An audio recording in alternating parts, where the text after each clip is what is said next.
Breaking news. নবম জাতীয় বেতন স্কেল বাস্তবায়ন নিয়ে যে প্রত্যাশা এবং আশাবাদ ছিল তা এখন ক্রমশ ম্লান হয়ে আসছে। দীর্ঘ প্রতীক্ষার পর সরকারি কর্মকর্তা কর্মচারীরা যে স্বস্তি এবং আর্থিক নিরাপত্তার আশা করেছিলেন, সেই স্বপ্ন এখন অনিশ্চয়তার কুয়াশায় ঢাকা পড়ে গেছে। সরকারের নীতি নির্ধারক মহল এবং অর্থনৈতিক উপদেষ্টাদের পক্ষ থেকে যেসব বক্তব্য এবং ইঙ্গিত আসছে, তাতে এটি স্পষ্ট হয়ে উঠছে যে বর্তমান অন্তর্বর্তীকালীন সরকারের সময়কালে এই বেতন কাঠামো বাস্তবায়নের সম্ভাবনা অত্যন্ত ক্ষীণ। এই বিশাল আর্থিক দায়বদ্ধতা পূরণের দায়িত্ব সম্ভবত পরবর্তী নির্বাচিত সরকারের কাঁধেই চাপবে। চলতি বছরের জুলাই মাসে নবম জাতীয় বেতন কমিশন গঠিত হওয়ার সংবাদ যখন প্রকাশিত হয়েছিল, তখন সরকারি কর্মচারীদের মধ্যে একটি উৎসাহ এবং আনন্দের ঢেউ বয়ে গিয়েছিল। তারা ভেবেছিলেন যে তাদের দীর্ঘদিনের দাবি এবং প্রত্যাশা পূরণের সময় অবশেষে ঘনিয়ে এসেছে। কমিশনকে দায়িত্ব প্রদানের সময় স্পষ্টভাবে ৬ মাসের একটি সময়সীমা নির্ধারণ করা হয়েছিল। এই সময়ের মধ্যেই বিস্তৃত সমীক্ষা, তথ্য সংগ্রহ, বিশ্লেষণ এবং বিভিন্ন স্টেকহোল্ডারদের সাথে পরামর্শের মাধ্যমে একটি সুষম এবং বাস্তবসম্মত বেতন কাঠামোর প্রস্তাবনা প্রস্তুত করার কথা ছিল। কিন্তু সেই নির্দিষ্ট সময়সীমা ইতিমধ্যে অতিক্রান্ত হয়ে গেছে এবং এখনো পর্যন্ত কমিশনের চূড়ান্ত প্রতিবেদন সরকারের হাতে জমা পড়েনি। সংশ্লিষ্ট মহলের তথ্য অনুসারে জানুয়ারি মাসের দ্বিতীয় সপ্তাহের মধ্যে এই প্রতিবেদন জমা দেওয়া হতে পারে। কিন্তু প্রশ্ন থেকে যায়, এই বিলম্বিত প্রতিবেদন জমা হলেও সরকার কি তা বাস্তবায়নের জন্য প্রয়োজনীয় সকল ব্যবস্থা গ্রহণ করতে সক্ষম হবে? অর্থ উপদেষ্টা ডক্টর সালাহউদ্দিন আহমেদ একাধিক প্রকাশ্য বক্তব্যে এবং সভা সেমিনারে এই বিষয়ে সরকারের অবস্থান অত্যন্ত স্পষ্টভাবে তুলে ধরেছেন। তিনি জোরালোভাবে এবং পুনঃপুন উল্লেখ করেছেন যে নতুন বেতন কাঠামোর মতো একটি বৃহৎ, জটিল এবং সুদূরপ্রসারী আর্থিক নীতি নির্ধারণের ক্ষমতা, কর্তৃত্ব এবং দায়িত্ব একটি গণতান্ত্রিকভাবে নির্বাচিত এবং জনগণের প্রতিনিধিত্বকারী সরকারের হাতেই থাকা সঙ্গত, যুক্তিযুক্ত এবং নৈতিক।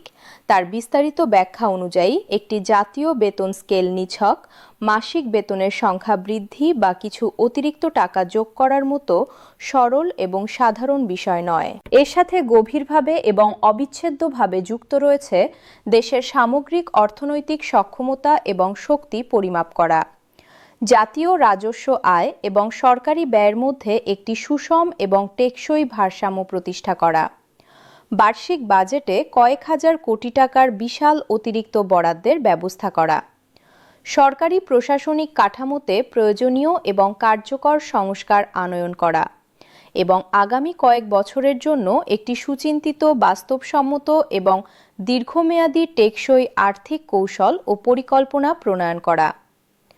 এই সকল বহুমাত্রিক, পরস্পর সম্পর্কিত এবং জটিল বিষয়গুলো গভীরভাবে বিবেচনা এবং বিশ্লেষণ করে একটি অন্তর্বর্তীকালীন সীমিত ম্যান্ডেটযুক্ত এবং অনির্বাচিত সরকারের পক্ষে এমন একটি মৌলিক এবং সুদূরপ্রসারী সিদ্ধান্ত গ্রহণ করা শুধু অযৌক্তিক এবং অবাস্তবই নয়, বরং তা অগণতান্ত্রিক এবং অনৈতিকও হতে পারে। নির্বাচন কমিশন ইতিমধ্যে আগামী দ্বাদশ জাতীয় সংসদ নির্বাচনের সম্পূর্ণ, বিস্তারিত এবং আনুষ্ঠানিক সময়সূচি প্রকাশ করেছে। সেই ঘোষিত সূচি অনুসারে আগামী 22শে জানুয়ারি থেকে দেশব্যাপী নির্বাচনী প্রচারণা কার্যক্রম আনুষ্ঠানিকভাবে এবং জোরেশোরে শুরু হবে।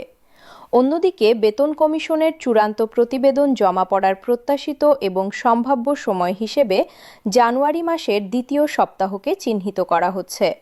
এই দুটি অত্যন্ত গুরুত্বপূর্ণ এবং নির্ণায়ক তারিখের মধ্যবর্তী ব্যবধান অত্যন্ত সংক্ষিপ্ত, অপ্রতুল এবং অপর্যাপ্ত, মাত্র কয়েক কোটি কর্মদিবস বা সর্বোচ্চ 5 থেকে 7 দিন।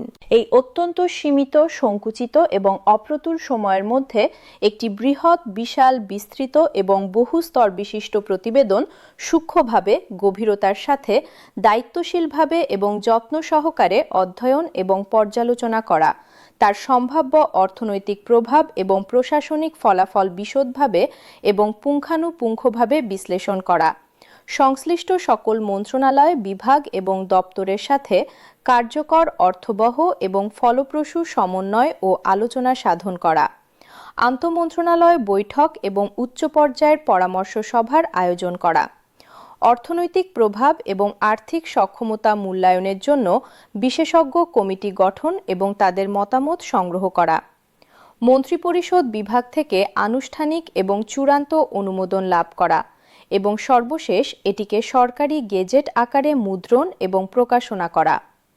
এই সম্পূর্ণ জটিল, বহুস্তরীয়, দীর্ঘমেয়াদী এবং সময়সাপেক্ষ প্রক্রিয়াটি সম্পাদন এবং সম্পন্ন করা কার্যত অসম্ভব, অবাস্তব এবং অকল্পনীয় বলেই মনে করছেন দেশের প্রশাসনিক বিশেষজ্ঞ, অভিজ্ঞ অর্থনীতিবিদ, নীতি বিশ্লেষক এবং সরকার পর্যবেক্ষকগণ।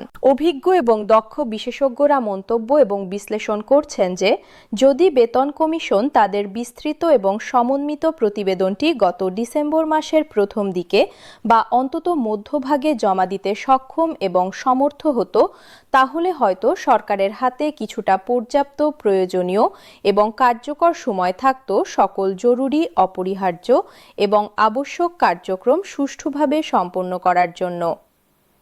কিন্তু বর্তমান পরিস্থিতিতে যেভাবে দ্রুত, অপ্রতিরোধ্য এবং নির্মমভাবে সময় অতিবাহিত হচ্ছে এবং ক্যালেন্ডারের পাতা একের পর এক উল্টে যাচ্ছে, তাতে অন্তর্বর্তীকালীন সরকারের পক্ষে গেজেট প্রকাশ করার সম্ভাবনা প্রতিটি অতিবাহিত মুহূর্ত, প্রতিটি অতিক্রান্ত দিনের সাথে সাথে আরও ক্ষীণ থেকে ক্ষীণতর, দুর্বল থেকে দুর্বলতর এবং অবাস্তব থেকে আরও অবাস্তব হয়ে আসছে।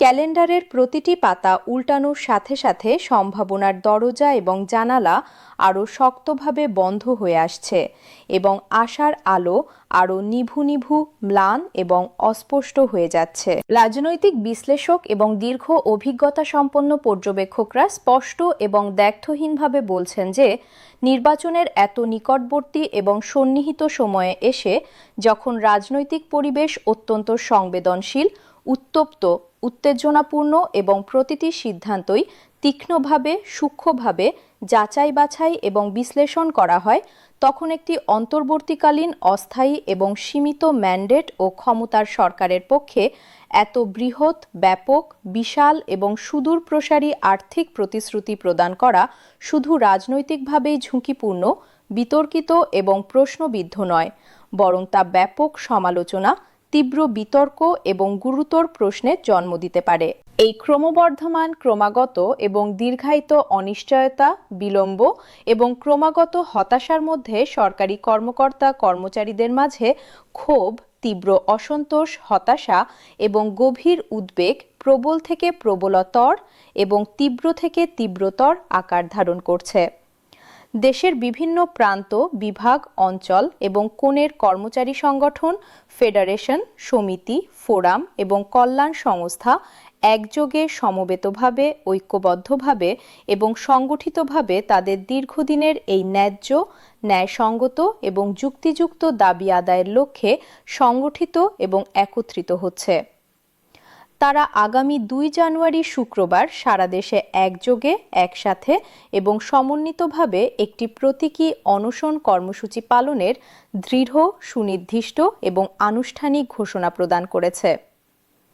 রাজধানী ঢাকাসহ সকল বিভাগীয় শহর, জেলা, সদর, উপজেলা, থানা এবং ইউনিয়ন পর্যায়ে এই শান্তিপূর্ণ, গণতান্ত্রিক এবং প্রতীকী কর্মসূচি একযোগে, সমন্বিতভাবে, সুসংগঠিতভাবে এবং শৃঙ্খলাবদ্ধভাবে পালিত হবে বলে সংগঠকদের পক্ষ থেকে দৃঢ়ভাবে এবং আত্মবিশ্বাসের সাথে নিশ্চিত করা হয়েছে। কর্মচারী সংগঠনের শীর্ষ, কেন্দ্রীয় এবং প্রভাবশালী নেতৃবৃন্দ অত্যন্ত স্পষ্ট, দ্ব্যর্থহীন এবং জোরালো ভাষায় জানিয়েছেন যে এটি তাদের গণতান্ত্রিক, শান্তিপূর্ণ, সাংবিধানিক অধিকারের ভিত্তিতে পরিচালিত প্রতিবাদের সূচনা, শুরু এবং প্রাথমিক পদক্ষেপ মাত্র। যদি তাদের ন্যায্য, যুক্তিসঙ্গত এবং দীর্ঘদিনের দাবি পূরণে সরকার কোনো ইতিবাচক, সুনির্দিষ্ট এবং কার্যকর উদ্যোগ না নেয় অথবা প্রকৃত, আন্তরিক এবং দৃশ্যমান সদিচ্ছা প্রদর্শন না করে, তাহলে তারা পরবর্তী পর্যায়ে ক্রমান্বয়ে, পর্যায়ক্রমে এবং ধাপে ধাপে আরও শক্তিশালী, জোরালো, তীব্র এবং কার্যকর কর্মসূচি গ্রহণ এবং বাস্তবায়ন করতে বাধ্য এবং প্রস্তুত হবেন। নবম জাতীয় বেতন স্কেল কেবলমাত্র একটি প্রশাসনিক বিষয় বা আর্থিক হিসাব নিকাশ নয়, এটি দেশের লক্ষাধিক সরকারি কর্মচারী এবং তাদের পরিবার পরিজনের জীবন, জীবিকা এবং সম্মানজনক জীবনযাপনের সাথে সরাসরি সম্পর্কিত। তারা এখন উদ্বিগ্ন এবং উৎকণ্ঠিত হৃদয়ে একটি ইতিবাচক সিদ্ধান্তের জন্য অপেক্ষা করছেন।